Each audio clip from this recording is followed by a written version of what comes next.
up, everybody? Tony East here with Forbes and Locked On Pacers to tell you about the Pacers versus the Heat, which was an insane basketball game. I don't even know what to describe about that game.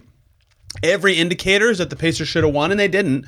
Voodoo is to blame. Breaking this one down, I truly don't know where to start because there's so many things that I could point to as like, this is the story of this game to me. This is why this was so weird to me. How did they not win with these 10 things I could list in a row happening? And I don't really know where to go with this. So I will list two things that are the firsts for the Pacers. One is a smaller first. And this was the first loss for the Pacers in this calendar year of 2025, where they had a lead in the fourth quarter and then did not finish the game ahead. They've been very good this year at finishing games despite some issues they've had closing quarters and giving up big leads. They did not do that today. And late game execution, part of it was their defensive struggles, which was a microcosm of their whole game. However, I think the big picture way to describe what made this game so bananas was the Pacers made 21 of their 39 three-point attempts. They made 12 of their first 15 and then 9 of their next 24, which is okay. But regardless of that, that is an insanely good shooting game, 21 for 39. It is the first game in Pacers history ever where they made 20 or more threes on 50% or better shooting from three and lost. It's only the 28th time that's happened in an NBA game ever. 27 times in NBA history that's happened. It is so hard to shoot that well from deep and lose. The Heat also shot very well from deep, and that's what made this game so insane. Miami goes 17 of 32 from deep, almost equaling the Pacers in percentage. And you know what's funny is this is almost karma for the Pacers winning that crazy game in DC earlier this month because the Wizards made 23 threes and shot over 50% from three that game, and the Pacers somehow snuck it out. So balance restored, I guess, for the Pacers a little bit. It is amazing the Pacers lost this game. They, again, made 12 of their first 15 threes. Pascal Siakam scored 18 points in the fourth quarter and made a career-high 8 threes. Miles Turner kept shooting well. Tyrese Halliburton had 19, 10, and only 1 turnover. Andrew Nembhard played a fantastic first half. Aaron Nesmith played a totally fine game, and they lost. How? How? I mean, it is just remarkable that the Pacers did not walk out of Miami with a win. And the answer was all the little stuff, right? An insane game requires both teams doing insane things. The Heat also were scorched earth from three. Tyler Hero went 3 for 10. The rest of the Heat went 14 for 22. Outside of Tyler Hero, the only Heat player who did not make at least half their threes was Haywood Highsmith. Every other Heat player made half or better of their threes. Alec Burks was warm. Duncan Robinson was hot. Davion Mitchell made both of his, despite him not being a good shooter. Bam Adebayo made half of his. Jaime Jaquez made his only attempt. Kyle Anderson very rarely plays for the Heat. He made his only attempt. They were on fire. That neutralized some of the Pacers' shooting, not all. The Pacers still shot a better percentage and made 4 more. What lost the Pacers this game was, one, their interior defense, I thought, was pretty flimsy. And not necessarily just like stopping drivers, but they did not do well in the points in the paint battle. The Heat won that 54-42. That 12-point swing equals the difference that the teams had at the three-point line, and the Heat made more free throws on top of their points in the paint advantage. You really could see watching this game how much better Miami was inside the arc, and the percentages bear that out. The Pacers shot 58.3% from deep and 53.4% from the field, meaning they shot better on threes than twos in this game.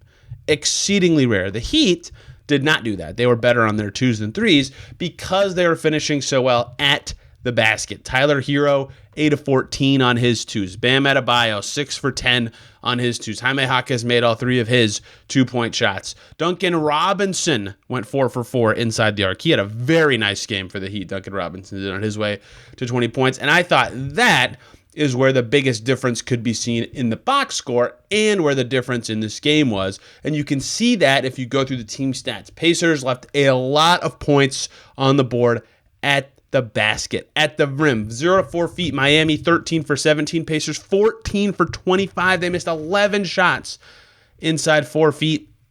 Teams roughly even from basically every other distance. Pacers lost this game with layups on the offensive end, and their own defense wasn't enough. They'll tell you that right away. They did after the game. They didn't guard very well. Lots of penetration from the Heat. Hero was skating around and moving the ball pretty well. Davion Mitchell had 8 assists. He was skating around way too easily. The Miami Heat had 34 assists. I don't think of them as a very potent passing or offensive team, but they made it look very easy in this game. Duncan Robinson had 5 assists. I'd be curious how close 34 is to the Heat's top total this season. I'm going to look that up while I keep talking. And that defense doesn't stop there.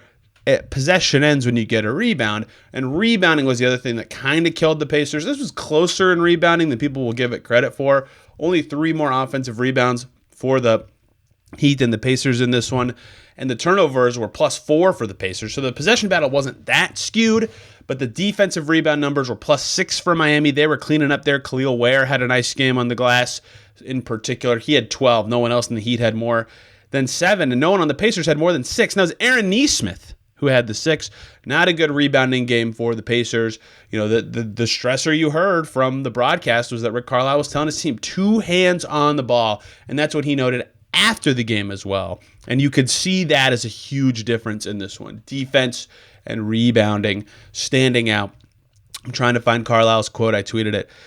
He said, rebounds and loose balls were a problem. Untimely turnovers are a problem as well. 10 is a good turnover number to end a game with, but the Pacers did have them at very, very inopportune times. And you can see by the numbers just how that bore out. Despite the Pacers having a turnover advantage, the points on turnovers battle was fairly close.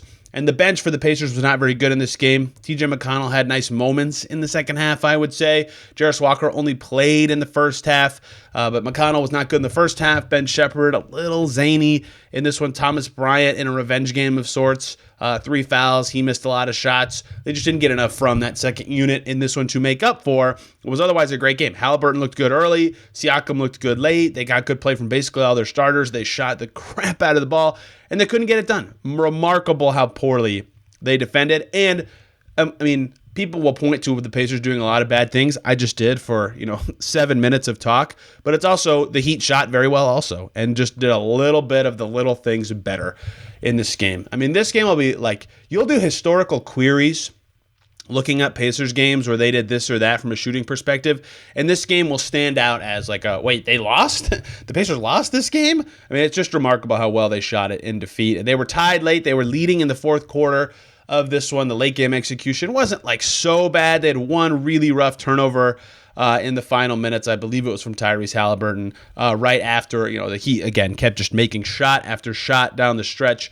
Pretty good looks they got. They earned them. Davion Mitchell wide open, gave them a 3-point separation. And then, Tyrese Halliburton had the bad pass turnover right after. That sunk them. Lots of stuff didn't go well for the Pacers. To answer my own question from earlier, 34 tied for the 4th most assists in a game from the Heat this season. They deserve a lot of credit for making shots and playing well. The Pacers made it a little easier for them. That one stings for the Pacers, who move on to March now in 5th in the East. We'll have coverage of all their games and plenty more right here on this channel. Thanks for watching. You can hear much more on Locked On Pacers. See you soon.